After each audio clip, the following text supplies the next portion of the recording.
Reno travels all around the world. I hope you get inspired about what you see. Apostle of greatness, Reno is a master. Only one man against the whole world in large. Fighting with the monsters, poverty I can't stand. That's why Reno is. Thank you for joining me on my masterclass. Now today we're going to talk about how to make every day a payday. Now that's how to make every day a payday. Now most people, when they wake up, they begin to remember. The part of their brain that deals with memory starts to function.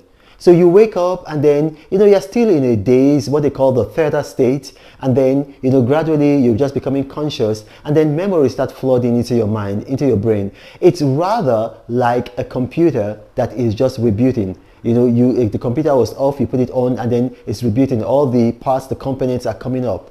So the part of your brain that is responsible for that is called the orbitofrontal cortex. So that it is rebooting, and it's also the part of the brain that guides the function of memory. And so you're having memories.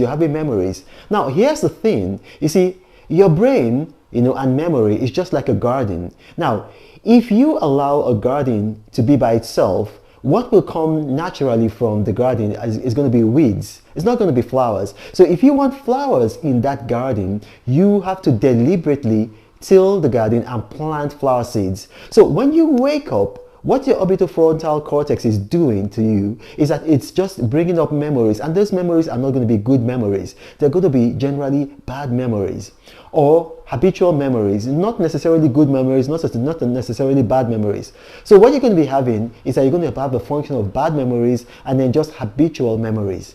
And you don't want that, because it's going to affect your mood. It's going to affect your like how you feel, and then you're getting out of bed, and then you're gauging how you feel. Your body is telling you how to feel, and then you're going to go through the whole day, with a negative mindset.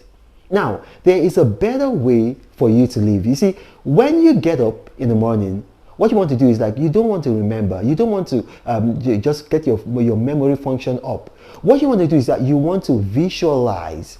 You want to visualize, and it's deliberate. It's something that you have to make up your mind that you're going to do when you wake up. So the part of your brain that is responsible for that is the neocortex and the thalamus. The neocortex and the thalamus. So that's the part of your brain that's responsible for imagination.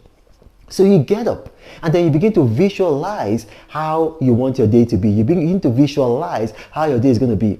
So you don't wake up and then you gauge how you are feeling. No, you wake up and then you tell yourself how you want to feel.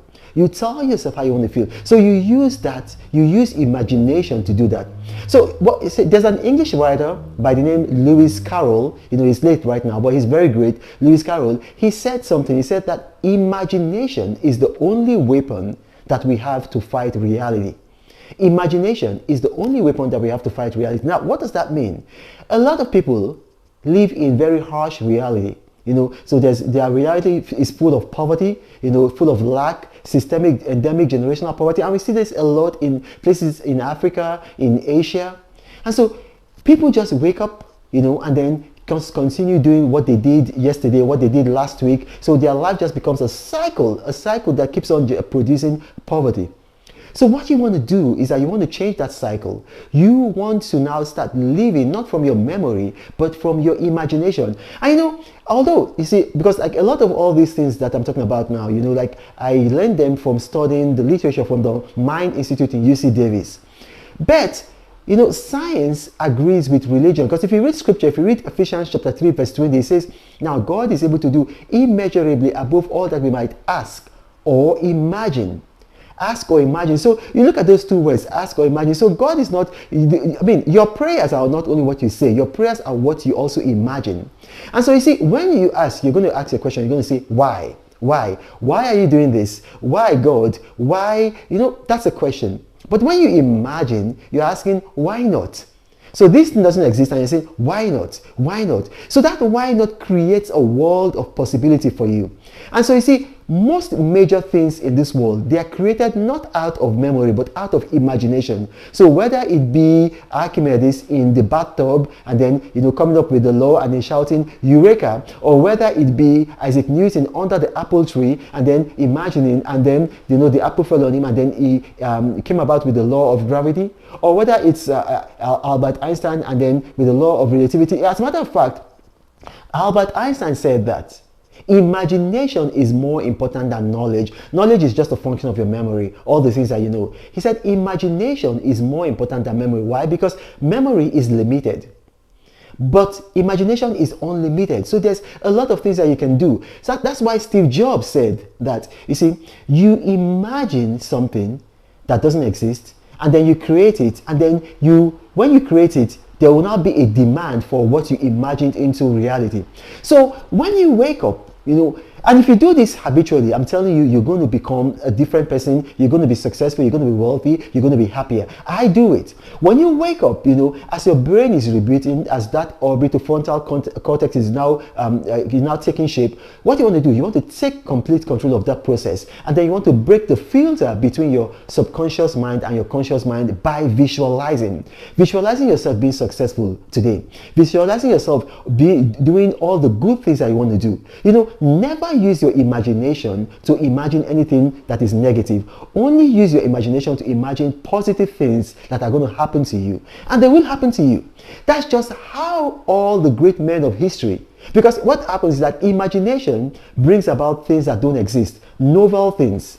So for instance, now you talk about something like cryptocurrency. Cryptocurrency did not exist like maybe about 10 years ago or maybe 15 years ago, but people imagined it. It did not exist. The internet did not exist. People imagined it. So if people had been living by their memory, allowing their orbitofrontal cortex to control them, then all these things that we have, they wouldn't come. And that's how you escape poverty. Because by the time you begin to imagine, you allow ideas to flood into your mind. And you have to understand, money follows ideas. Money follows ideas. So you begin to have an imagination, you begin to have ideas, and then those ideas, even if you are not even inventing something tangible, what's going to happen is that your day is just going to be, you're going to be in a good mood because you visualize yourself in a good mood, and then people are just going to wonder, what's happening with this guy? There's something positive about him. He's completely positive.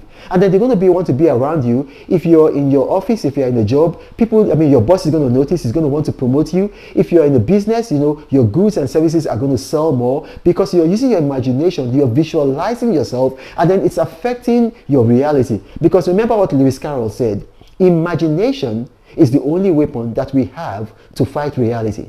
Now, when you do this constantly, it becomes easier and easier and easier. And then you just imagine yourself. And then when you imagine yourself, what happens is that your reality catches up with your imagination. It works, I'm telling you, because I've done it myself. Now, my name is Ronald Mokri. If you've watched this and you have questions arising from this, what you can do, maybe I talk too fast, maybe I haven't explained the principles very well, or it might be something else. Put your comments put your questions and your comments in the comment section of this video. And then my staff are very good. I will praise my staff. They create these comments, they're going to bring them to me. I will respond to you. Now, remember, I do not have a WhatsApp forum. I do not have a Gmail email address. I do not have a Telegram channel. Scammers have seen that my videos tend to go viral, and so they create fake YouTube profiles, and then they approach people in the comment section offering them WhatsApp fora, Telegram channels, and then Gmail email addresses. Be careful. Now, this is Ronald Mokri. Thank you for watching, and God bless you.